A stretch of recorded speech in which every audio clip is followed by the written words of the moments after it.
¿qué podemos decir sobre los cilindros de oxígeno?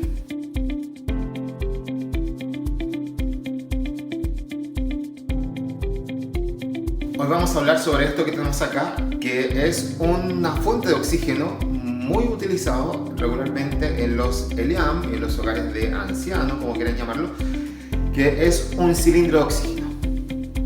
Los cilindros de oxígeno pueden ser construidos en acero o en aluminio. La gran mayoría que está en nuestros ELIAM son de acero, como este, ¿ya? Vienen diseñados para soportar mucha presión, porque los proveedores de oxígeno lo que hacen es que meten a presión aquí adentro del oxígeno. Por lo tanto, la presión del medio interno es muy superior a la presión del medio ambiente. Entonces, la presión del medio interno, como es mayor, eso hace que el oxígeno tienda a salir si es que uno abre la válvula. En la medida que el oxígeno se va acabando, va perdiendo la presión, porque la presión del medio interno se iguala con la presión del medio ambiente. Entonces el oxígeno sale y sale y sale. Por lo tanto, aquí hay una diferencia con los concentradores de oxígeno, y es que cuando se acaba el oxígeno aquí adentro, ya no hay más oxígeno disponible para aplicar al paciente, y hay que llamar a la empresa proveedora para pedir el recambio.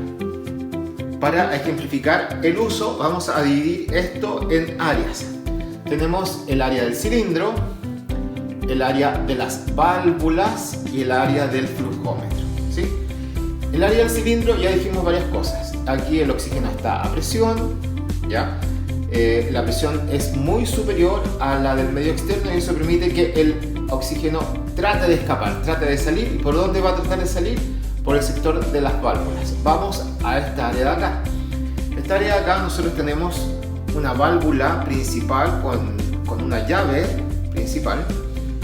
Tenemos este acople de acá, que tiene un barómetro que nos marca la presión, y tenemos una segunda válvula con su respectiva llave al lado de acá.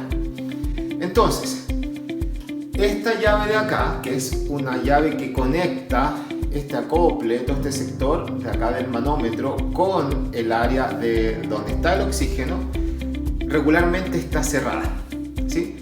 Y esta llave de acá lo que hace es que conecta toda esta parte del circuito con lo que finalmente es la salida hacia el paciente. También regularmente está cerrada. Al estar así cerrada, tenemos que están aisladas las áreas. Tenemos el área externa que está aislada, y lo sabemos porque no sale oxígeno. Tenemos esta área de acá, este sector, que también está aislado. Por lo tanto, su presión, si la persona que lo usó anteriormente a nosotros lo sabía hacer, esta presión debe ser cero, o más que cero, es igual a la presión del medio ambiente. Y este sector de abajo, como esta válvula está cerrada, aquí es donde está la presión de oxígeno. Ok, ¿qué vamos a hacer ahora? Vamos a abrir la primera llave. Si nosotros abrimos la primera llave o abrimos la primera válvula, hemos conectado la presión del cilindro, ¿sí?, con la presión de esta parte del circuito, y nos damos cuenta que el barómetro aumentó su presión, ¿sí? ¿Cuánto aumentó la presión? En este caso aumentó la presión a 170 bar, ¿ya? ¿Eso qué quiere decir? Que el balón de oxígeno está con oxígeno, o este cilindro de oxígeno tiene oxígeno, ¿ya? Si ustedes, al abrir esta válvula, esto no aumenta, quiere decir que el tanque de oxígeno, el cilindro de oxígeno, está vacío. Por lo tanto, hay que llamar a la empresa proveedora y que venga a hacer el recambio, ¿ya? Nosotros, al abrir, nos dimos cuenta que esto aumentó. Dos palabras sobre los barómetros. Hay de varios tipos, hay algunos que vienen con colores. Qué importante saber que no confundirse, y tampoco como caer en ansiedad o en susto. Vienen con muchos números. Lo que pasa es que para este en particular viene medido o en bares, que son kilogramos por unidad de área, o en PSI, que son libras por unidad de área. En el fondo es cuánto peso, cuánta fuerza está haciendo el oxígeno para salir, ¿ya? Entonces se puede leer o en bares o en PSI, da lo mismo. Lo importante es tener claro que por ejemplo, para este tanque que es de acero, tiene un máximo de 3500 psi o de 250 bar. Es lo mismo, son dos formas diferentes de decir lo mismo, que es la fuerza con la que el oxígeno empuja para salir, es la presión, ¿ya? Entonces cuando yo abro esta válvula, si es que esto queda en cero, quiere decir que nuestro tanque está vacío y hay que pedir el recambio, ¿ya? Ok, con esta válvula abierta, ¿qué pasa si yo abro esta válvula de acá? Si yo abro esta válvula de acá, permito que el oxígeno que salió de aquí y viajó por todo esto y está dando lectura, este oxígeno está atrapado acá, no puede salir hacia el exterior. Si yo abro esta válvula, el oxígeno empieza a salir hacia el exterior y ahí, no sé si se escucha en la grabación, pero al menos se ve que está burbujeando, está saliendo, ¿sí? Si esto yo lo dejo abierto por muchas horas, la presión empieza a bajar acá y esta agujita me va a empezar a marcar el barómetro que esto empieza a disminuir la presión. ¿Por qué? Porque el oxígeno se va acabando. Vamos a cerrar, ¿sí? Ok, entonces el oxígeno empieza a salir y la presión nos empieza a nosotros indicar que el oxígeno se está paulatinamente, lentamente se está acabando. ¿Cuánto se va a acabar? Depende de cuánto abra yo esto acá. Entonces vamos a la tercera área, que es el área externa, que nos permite regular el flujo. Atención, de aquí para acá nosotros hablamos de la presión, que es la presión del oxígeno aquí adentro. De aquí para afuera nosotros ya no hablamos de presión de salida hacia el paciente, sino que hablamos de flujo. El flujo está medido en cuántos litros pasan por aquí por minuto, ¿ya? Y yo puedo regular si pasan poquitos litros en un minuto o pasan muchos litros por un minuto, ¿ya? Y ese valor yo lo voy a saber. ¿Cómo lo voy a saber? Lo voy a saber porque tengo marcado acá con una bolita, una pelotita que sube o que baja, indicándome cuántos litros por minuto yo le estoy aportando al paciente, cuánto es el flujo de salida del equipo, ¿sí? Entonces yo voy aquí, tengo desde 0,5 litros por minuto, es decir, medio litro por minuto, hasta un máximo de 15 litros por minuto, ¿ya? Es decir, en un minuto está saliendo del tanque 15 litros de oxígeno puro, ¿ya? ¿Cuánto oxígeno es el que yo voy a permitir como salida? Ya lo explicamos en otro video, pero en el fondo tiene que ver con cuánto es lo que yo quiero aumentar la FiO2, es decir, cuánto es lo que yo quiero hacer que el paciente sature. Por último, para poder aportar oxígeno a nuestro paciente nos falta explicar dos o tres cosas que ya se pueden ver un poco en el video. Y es que el tanque de oxígeno que nosotros vamos a tener en realidad viene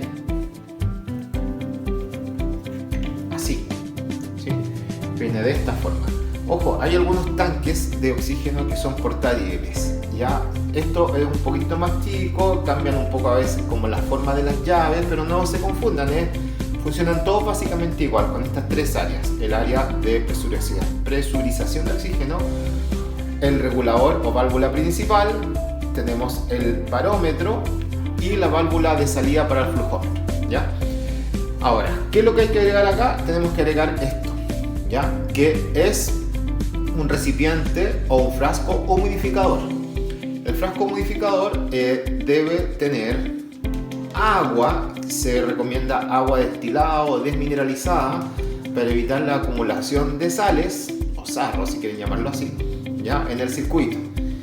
Viene con un acople, esto en general viene así de fábrica, y esto simplemente se atornilla porque el flujómetro tiene un hilo externo, un HL, son medidas estándares, esto generalmente coincide. Esto se atornilla con la fuerza de la mano. No lo fuercen mucho, son plásticos, se quebran con facilidad.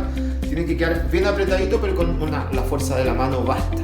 ¿Por qué tiene que quedar apretado? Porque si es que no queda apretado, el flujo de oxígeno, en vez de salir hacia el paciente, puede tener una fuga.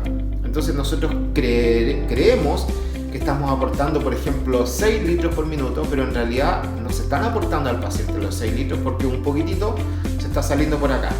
Lo mismo acá, esto también tiene un hilo, ¿sí? Entonces esto también tiene que quedar apretado, bien atornillado, pero con la fuerza de la mano es suficiente. No fuercen mucho porque es plástico, se puede quebrar. Se aprieta, tiene que quedar bien firme porque también hay que evitar las fugas de oxígeno por acá, porque el flujómetro solo lanza hacia afuera y podría salirse hacia acá en vez de salir hacia el paciente. ¿Cuánta agua echar para humidificar?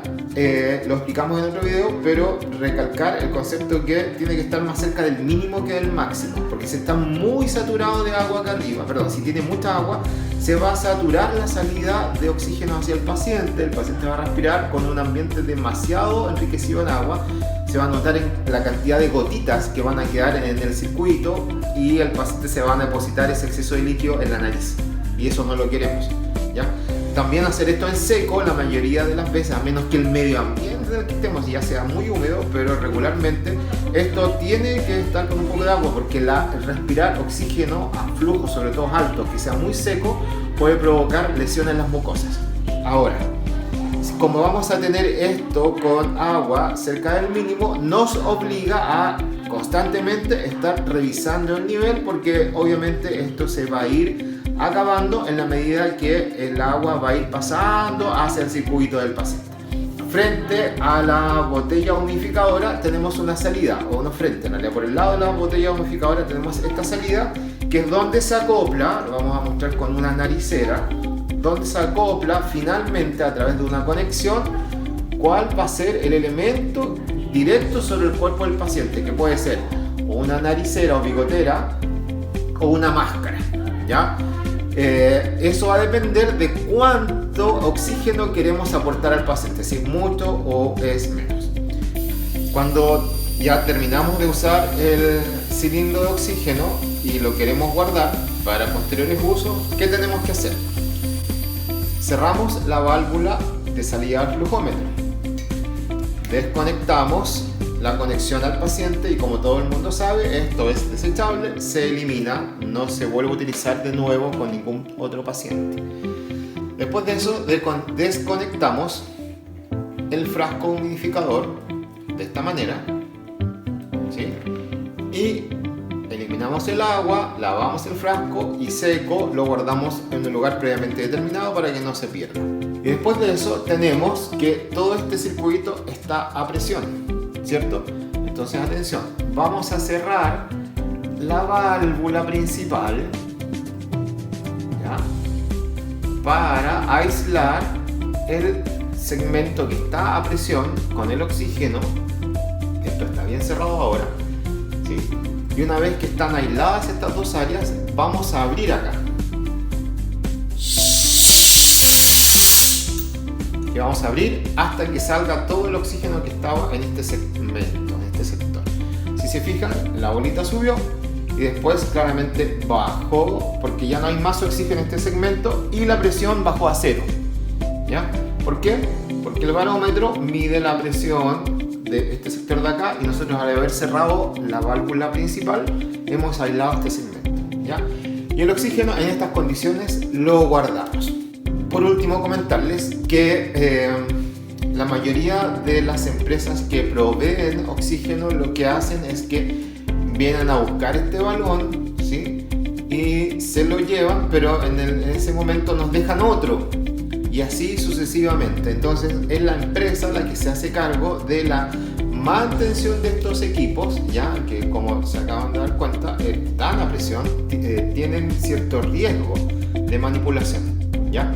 Esto debe ser almacenado en un lugar cómodo, accesible, no tiene que quedar en lugares que sean expuestos ni a exceso de temperatura, ni ambiental, al sol, ni tampoco estufas, ni fuentes calóricas que sean como propias o internas del hogar. La forma además de utilizarlo es así, vertical. Decíamos hace un rato que tenemos algunas fuentes de oxígeno de cilindros que son transportables, de transporte. Lo ideal también es utilizarlos vertical, ¿ya? Sobre todo esto en realidad, porque como son grandes y son pesados, si esto se cae, pesa bastante. Entonces hay que evitar el riesgo que se caiga sobre un paciente o sobre alguno de nosotros que estamos operando. En este caso particular lo tenemos en un carrito de transporte que tiene unas ruedas y le da mucha estabilidad, ¿ya? De no ser así, en el lugar donde ustedes trabajan, lo que se hace a veces es que se mantiene en lugares donde se va a llevar al paciente a oxigenoterapia, y esto está anclado a la pared, ¿sí? Con una cadena, no necesariamente con candado con llave por si hay que moverlo, pero está anclado a una pared para evitar que, por ejemplo, en caso de un sismo o alguna torpeza de alguien que se mueva, esto caiga al suelo, ¿ya? Porque si esto cae con mucha fuerza al suelo y se golpea este sector de acá, se podría provocar una fuga, ¿ya? Y perderíamos el oxígeno. Los cilindros de transporte tienen este mismo mecanismo, a veces es más pequeñito, lo que permite cierta comodidad para utilizarlos en otras posiciones que no son necesariamente vertical. Pero de todas maneras se sugiere que sí, que sea vertical, ¿ya? Porque es más cómodo, ¿ya? En ese caso, los que tienen experiencia sabrán que los oxígenos de transporte que se mueven con el paciente arriba de la ambulancia, qué sé yo, también pesan un poco. O sea, tampoco llega que como que se caiga al suelo arriba de los pies de alguien, de un paciente o de nosotros, porque sí podía provocar una lesión. Ok, espero que este breve repaso que hicimos sobre los cilindros, complementado con el otro video que hicimos sobre los concentradores de oxígeno, nos sirva, espero que les haya gustado, y a todos nos sirva como para ir tomando decisiones en la clínica, en la práctica, de cuáles fuentes de oxígeno son las que vamos a utilizar en nuestros respectivos elementos.